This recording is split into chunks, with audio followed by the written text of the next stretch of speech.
Vous aussi, vous courez après le temps? J'arrête pas de courir, toujours après ce temps qui passe.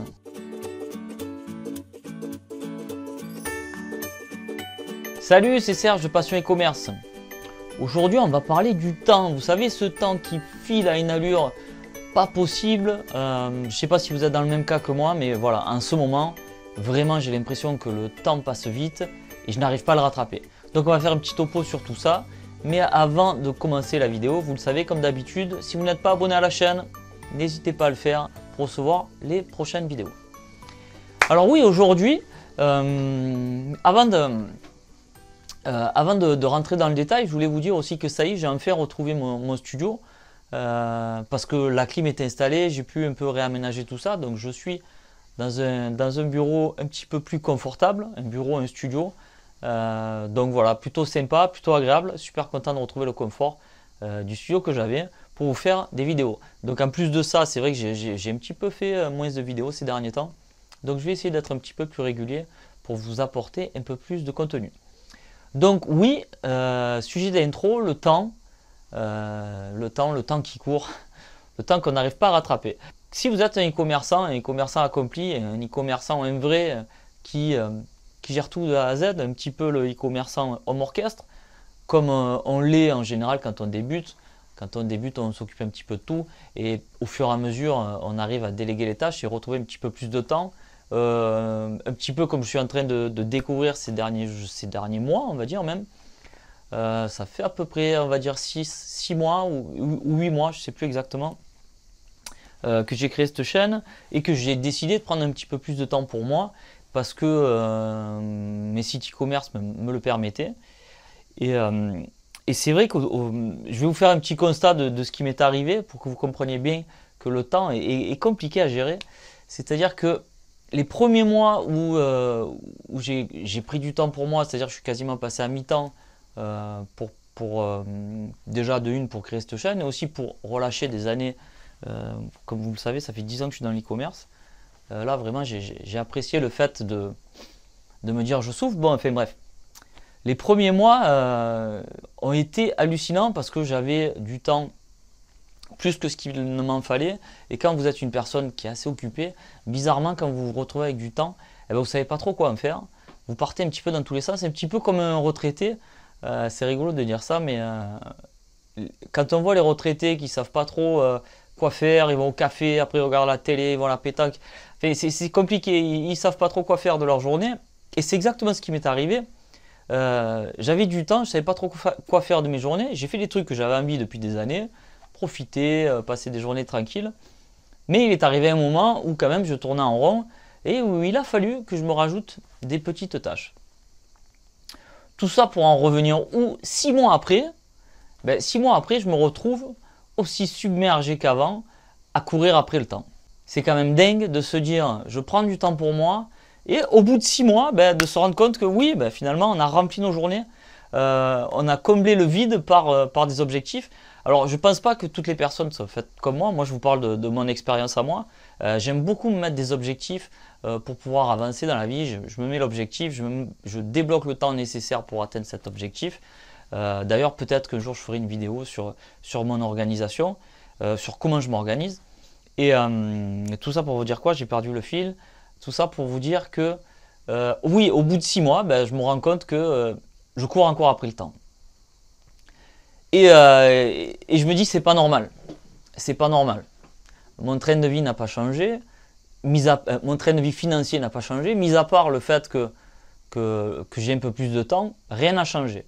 Et pourquoi j'arrive à me mettre la pression et pourquoi je cours après tout ça? Et j'ai fait un petit constat, comme je vous dis, j'ai fait un petit travail, une petite recherche interne dans ma tête et je me suis rendu compte que, en fait, on court après le temps, on a l'impression de courir après le temps quand on ne va pas vers un objectif. Moi, c'est comme ça que ça marche. C'est-à-dire, je me donne un objectif, quand je sais, admettons l'objectif, c'est une ligne droite.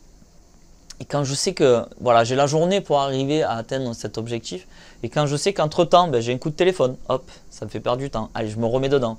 Quand je sais que d'un seul coup, je suis dérangé par un problème technique, parce que bon, dans le e-commerce, vous aurez des problèmes techniques, hop, ça vous dérive. Et peut-être que ça vous fait aller là, Peut-être qu'il vous faut 2-3 jours pour revenir sur votre objectif principal. Et c'est là, c'est à ce moment-là, c'est exactement là que vous avez l'impression de courir après le temps. Et c'est ça, moi, qui m'oppresse et qui me stresse. Je vais vous expliquer un truc et vous allez comprendre. En fait, là, ces derniers temps, vous savez que j'ai créé une formation pour les personnes qui débutent. Et je ne suis pas en train de vous vendre la formation, je suis juste en train de vous expliquer pour prendre l'exemple. Donc, j'ai créé une formation pour les personnes qui débutent en e-commerce et qui cherchent des idées, qui n'arrivent pas à trouver des idées pour démarrer. Et donc, j'ai créé cette formation-là. Et j'ai à peu près, ça fait un petit moment qu'elle est en fond dans ma tête, mais j'ai bien dû y bosser 2 ou 3 semaines, je ne sais plus exactement, bon, à peu près par là. Et donc en plus de mes tâches quotidiennes, et pendant ce laps de temps-là, j'ai fait que courir après le temps. Pourquoi? Parce que je me suis rajouté une tâche qui n'était pas prévue dans mon planning, déjà de une, donc créer une formation ça demande du temps, je le découvre. Donc je me suis rajouté de ça, et en plus, cette sensation de perdre du temps, c'est tout simplement parce que je m'éloignais de mon objectif. Je m'étais donné une date butoir qui était cette semaine d'ailleurs. On est vendredi, je comptais sortir ça en milieu de semaine. Bon, bref, c'est un détail. Mais tout ça pour dire que voilà, je m'échappe. J'avais l'impression de ne pas avancer, j'avais l'impression de ne pas arriver à finir cette formation. Et du coup, je me suis mis une pression de dingue et j'ai eu l'impression de courir après le temps. Et pourquoi? Tout simplement parce que en plus de cette formation que je me suis rajoutée dans mon planning, bien évidemment, comme tout entrepreneur qui en veut toujours un peu plus, je me suis rajouté des choses. J'aurais très bien pu me dire, Serge, écoute, cette semaine c'est la formation, tu fais ton train-train quotidien, tu fais la formation et tu ne vas pas chercher de nouvelles choses à faire. Bon, voilà, c'est un petit peu mon défaut. J'aime bien créer des choses, comment dire, j'aime bien tout le temps créer des choses et du coup, des fois, ça me joue des tours. Alors toute cette vidéo pour vous dire quoi? Pour vous dire tout simplement que l'expression on court après le temps, c'est vrai et c'est faux. Parce que en fait c'est pas qu'on court après le temps, c'est qu'on passe du temps à faire autre chose qui nous mène vers notre objectif principal.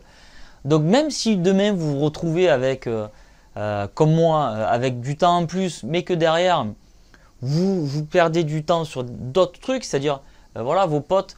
Pour vous faire simple, vos potes vous appellent, vous disent allez ce soir viens boire un coup, finis plus tôt, tu finis vers 4 heures, tu nous rejoins, on boit un coup, on discute et tout. En fait vous allez le faire et le lendemain vous allez courir après le temps et en fait ça va vous stresser parce que vous avez pris le temps mais que vous avez pris du temps que vous n'auriez pas dû prendre parce que dans votre tête vous avez l'objectif qui est en cours et tant que cet objectif ne sera pas atteint, vous aurez toujours l'impression de courir après le temps si vous allez faire autre chose. Voilà, j'espère avoir été clair dans ce que j'ai voulu vous transmettre.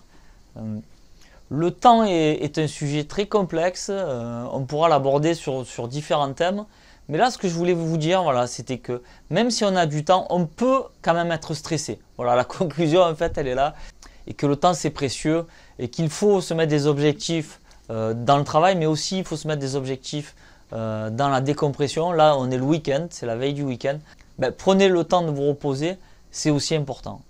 Voilà, on n'a pas trop parlé d'e-commerce encore. Hein. Bon, vous savez que j'ai créé une formation. Là, je vous vends la formation. Tout à l'heure, je vous en ai parlé vaguement, mais là, je vous la vends.